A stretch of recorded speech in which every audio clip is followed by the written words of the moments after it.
Amplificadores operacionales. Cuando empezamos a mezclar, ya, o sea, vamos creciendo, vamos creciendo. Empezamos a mezclar, pues empezábamos, pues yo tengo un semiconductor, puedo hacer semiconductores múltiples y con esto consigo cosas más complejas y luego llego a los transistores y pues resulta que cuando luego además empiezo a mezclar transistores, puedo llegar a conseguir un cacharrín, pues, que en su símbolo pues, tiene esta pinta. Molaría que fuera una cosa así, ¿no? ¡Ah! No, en realidad tenemos esto de aquí.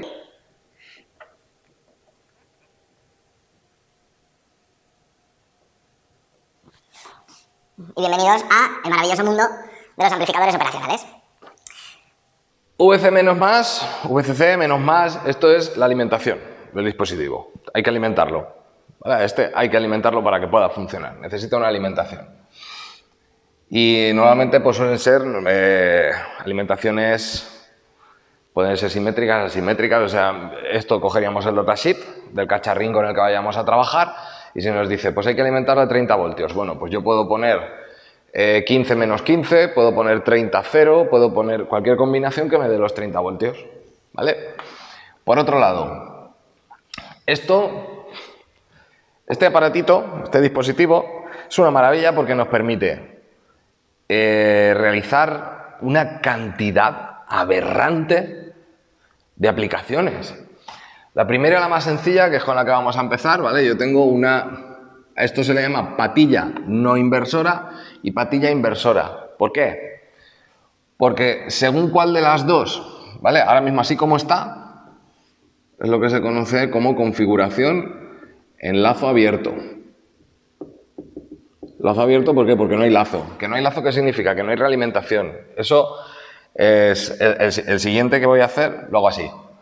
¿Vale? En este caso, así conforme está, lo que tenemos es, yo aplico un potencial en la pata más, un potencial en la pata menos. O sea, aplico un potencial en la no inversora y un potencial diferente en la inversora. Y la salida va a depender de cuál de las dos tiene el potencial más elevado. Y lo que me va a devolver en la salida además es, si ha ganado la no inversora, me va a sacar aproximadamente, en Vout va a ser igual a la alimentación más elevada que tiene el amplificador. Y si ha ganado la inversora, será la alimentación más baja que tiene el amplificador. Entonces, ¿esto de qué me sirve? Pues es una aplicación de comparador.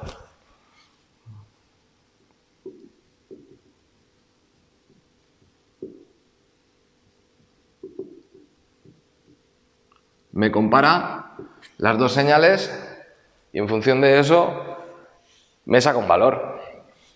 Por ejemplo, vamos a imaginar que yo al bichete lo alimento a 5 voltios, lo alimento así, ¿vale? Yo ahora aquí le pongo a la entrada no inversora le añado 3 voltios y a la entrada inversora 1 voltio. Vout, ¿qué va a ser? ¿Cuál de las dos es más grande? La no inversora. Pues entonces Vout van a ser 5 voltios. Aproximadamente, evidentemente esto tiene una caída de tensión dentro, pero aprox, exceptuando su consumo interno, pues tenderá a esa salida. ¿Vale? Así, con el planteamiento idealizado que hacemos en la teoría, pues me sacaría ese. Si lo pongo al revés, el 3 lo tengo aquí y el 1 lo tengo aquí, ¿cuál es más grande? La de la no inversora. Entonces ahí tendría 0. Un comparador. ¿Y esto qué aplicación tiene? Pues vamos a imaginar que yo tengo un aparato al cual, con un sensor, ¿vale? Un sensor de temperatura, y yo lo tengo conectado a un PLC, y ese sensor pues cuando detecte cierta fluctuación, a partir de cierto punto, yo quiero que me encienda un ventilador, por ejemplo, una campana extractora, yo qué sé. Pues resulta que la temperatura, como magnitud física que es, y es irregular, a lo largo del tiempo, va fluctuando, ¿vale? Temperatura y tensión, además.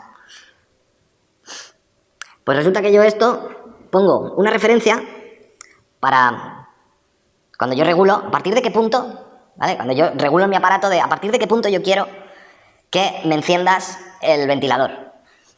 Pues le estaría dando una referencia, en realidad, yo al aparato le tengo que trabajar, con la electrónica trabajamos con magnitudes eléctricas, entonces yo al aparato le tengo que dar una referencia de una magnitud eléctrica, bien sea de tensión o de corriente. Vamos a imaginar, en este caso trabajamos con tensiones, vamos a imaginar que es una señal de tensión.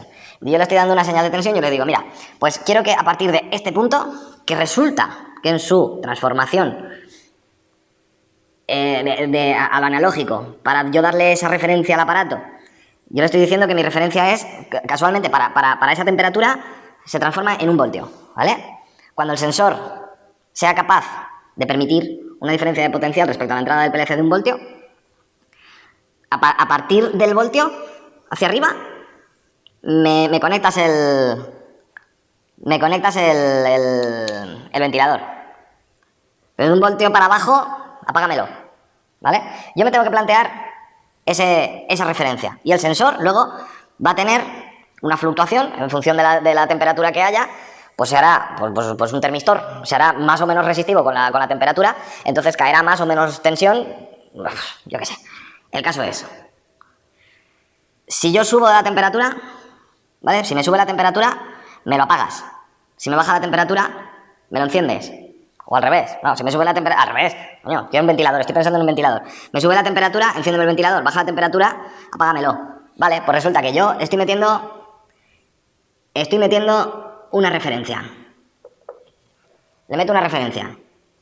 Porque luego aquí lo que necesito es, a partir del voltio, si la temperatura baja, estoy por debajo del voltio, por ejemplo, la temperatura está aquí, en ese mínimo, imaginemos que son 0,5 voltios. 0,5 voltios.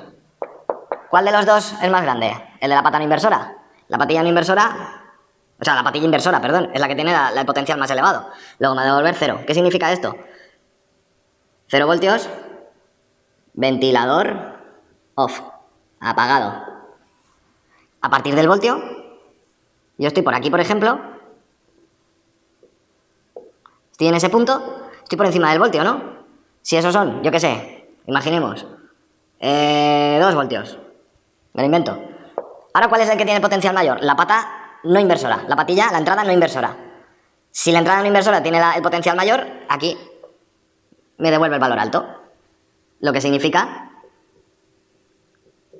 ventilador on. Una aplicación, por ejemplo, ¿qué se me ocurre? ¿Vale? Esto sería configuración en enlace abierto, lo trabaja como un comparador y tiene muchas aplicaciones con eso. Pero es que luego viene alguien se le ocurrió la maravillosa idea de decir, ahí va la leche. Si es que si yo hago esto,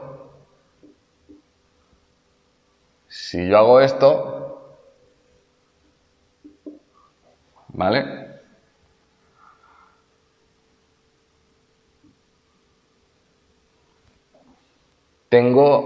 A esto se le llama configuración en lazo cerrado y en realidad es un bucle de realimentación.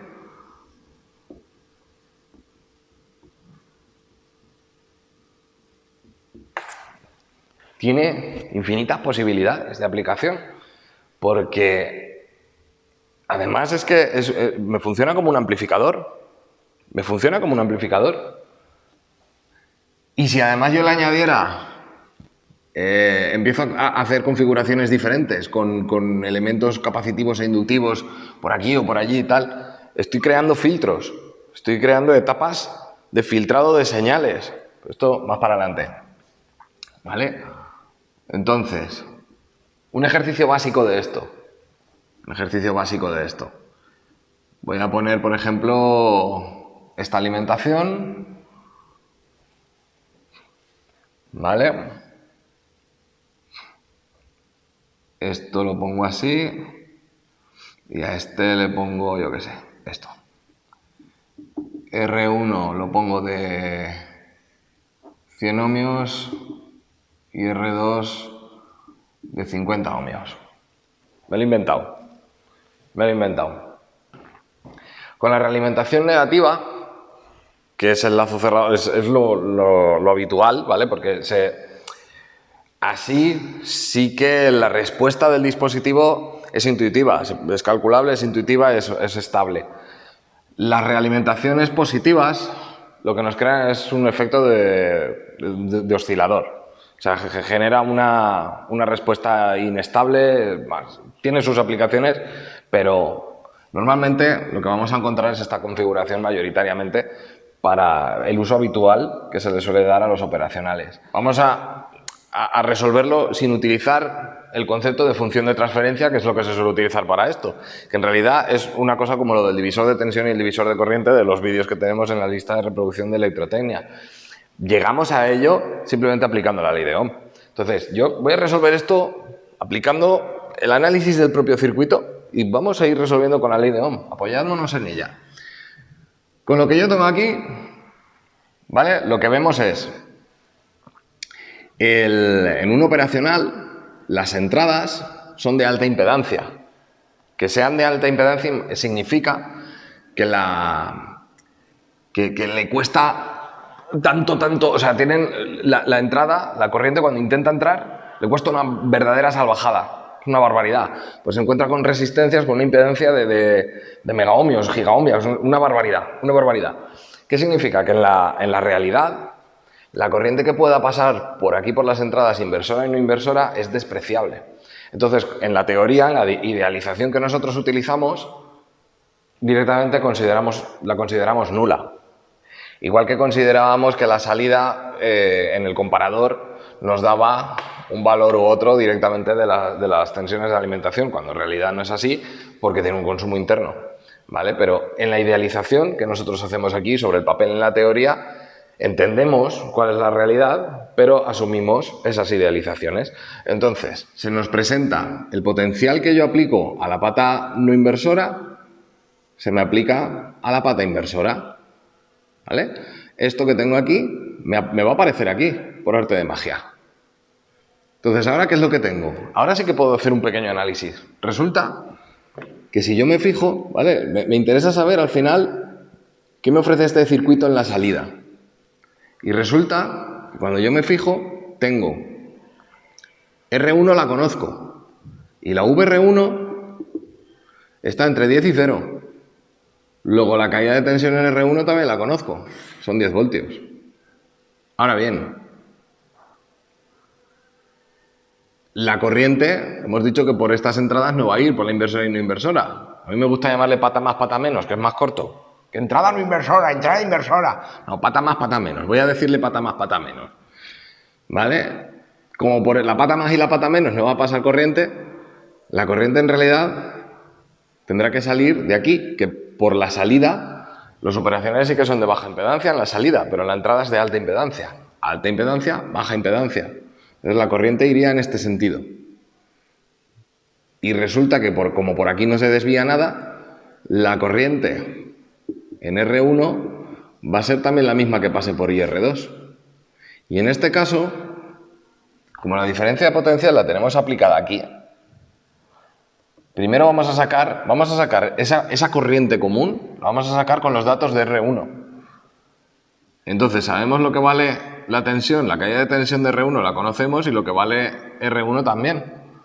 Y tenemos 10 entre 100, 0,1 amperios. 0,1 amperios en ese sentido, ¿vale? En este sentido. Ahora bien, si sé la corriente que pasa por R2 y R2 también la sé, lo que puedo saber es la caída de tensión en R2, que va a ser IR2 por R2, 0,1 por 50, son 5 voltios. En R2 me caen 5 voltios. Entonces, a Vout, ¿qué tensión voy a tener en Vout? Si aquí tengo 10 voltios, aquí tengo 5 y hemos dicho que la corriente tiene que venir en este sentido, quiere decir que yo tengo que tener más potencial en este lado que en este. Y si todo este nodo está a 10 voltios y en R2 me caen 5 voltios, en este lado, aquí, debo tener 15 voltios. Luego Vout son 15 voltios. ¿Vale? Fijémonos que en la entrada teníamos una tensión más baja que la que nos ofrece a la salida. Está trabajando como amplificador. Está amplificándome la señal. Ahora bien, me tengo que fijar, ¿esa Vout de 15 voltios es posible? Bueno, está en la idealización que estamos haciendo, sí que sería posible, ¿no? Porque la alimentación del dispositivo está entre 0 y 15. Y dice que tengo 15. Bueno, estaría... En la realidad, no, estaría saturado, nos saldría menos. Pero claro, imaginemos que cuando hubiéramos hecho todo ese recorrido de cálculos, nos dice que aquí son 30 voltios. ¿Yo podría tener 30 voltios en Vout? No, señor. Si me llego hasta 15 voltios, yo no puedo tener 30 voltios en Vout. ¿Vale? Entonces, en esta configuración es así. Y fijémonos que además me da positivo. Es un valor positivo. ¿Qué pasa si yo ahora a esto le doy la vuelta y digo que aplico aquí los 10 y aquí los 0 voltios? Vamos a ver qué ocurre. ¿Qué ocurriría ahora? Es el mismo circuito, solo he cambiado los potenciales de terminal. ¿Vale? Ahora, el potencial más elevado está en el terminal inversor. Y ahora entenderemos por qué se le llama inversor. Pues resulta que, volviendo a repetir lo mismo, lo que tengo en la pata más, lo tengo en la pata menos. Luego aquí tengo 0 voltios. Claro, la corriente va a ir siempre de donde hay más potencial hacia donde hay menos, es decir, por aquí. Y como por aquí, por las entradas son de alta impedancia y por ahí no va a circular corriente, esa misma corriente que va a ir en ese sentido hacia aquí. O sea, ya no sale del operacional, sino que entra en el operacional. Vale. Mi tensión en R1 es conocida, ¿no? Entre 10 y 0, 10. Sé que son 10 voltios. La corriente al final, como no hemos cambiado las resistencias, también va a ser 0,1 amperios, ¿no? Porque al final, VR1 partido R1 sigue siendo 10 entre 100, 0,1. Y dijimos que como por las entradas no puede ir corriente, es la misma que ni R2. Ahora bien, mi R2, todo este nodo, está a 0 voltios. Mi VR2, como no he cambiado el valor de R2, la corriente sigue siendo la misma, siguen siendo 5 voltios. Siguen siendo 5 voltios. Pero claro, ahora viene la historia. Si la corriente va en ese sentido, yo no puedo decir 0 más 5, 5 y quedarme tan tranquilo. Yo digo 5 voltios y aquí en VO tengo 5 voltios. Y ya he acabado, me he quedado la mar de a gusto. No, porque aquí tengo más potencial que aquí. Entonces estoy diciendo que la corriente tendría que ir así, iría opuesta. ¿Qué está pasando realmente? Para que esto se cumpla, en Vout voy a tener menos 5 voltios. Todo este nodo está a una tensión negativa, menos 5 voltios. Porque resulta que menos 5 más 5 es 0. Y ahí sí que tendría aquí más potencial que aquí y la corriente iría así. Ahora cobra sentido por qué a esto se le llama pata inversora, o entrada inversora, perdón. Pata menos, que le digo yo, a inversora. ¿Por qué? Porque cuando, igual que pasaba aquí, en el comparador, cuando la entrada no inversora tenía más potencial, me sacaba el valor más elevado de la tensión. Y cuando ganaba la pata inversora, la entrada inversora, me sacaba el valor más bajo. Aquí, en la configuración de lazo cerrado, cuando gana la entrada no inversora, la salida es positiva. Cuando gana la entrada inversora, la salida es negativa, me la invierte. ¿Vale? En esta configuración, con estos datos, lo que ha hecho ha sido invertirla. Es decir, claro, la corriente ahora va en otro sentido, y si va en otro sentido, que va hacia adentro, pues la tensión es negativa. ¿Vale? Por eso se le llama entrada inversora. Aquí la que tiene más presencia, el que tiene un potencial más elevado es la inversora, y por eso me invierte la polaridad. Ahora, para darle rigor, voy a poner esto y así la salida está dentro de rango. ¿Vale? Estaría alimentado a 30 voltios, entre 15 y menos 15, alimentación simétrica. Nosotros en este vídeo nos quedamos aquí.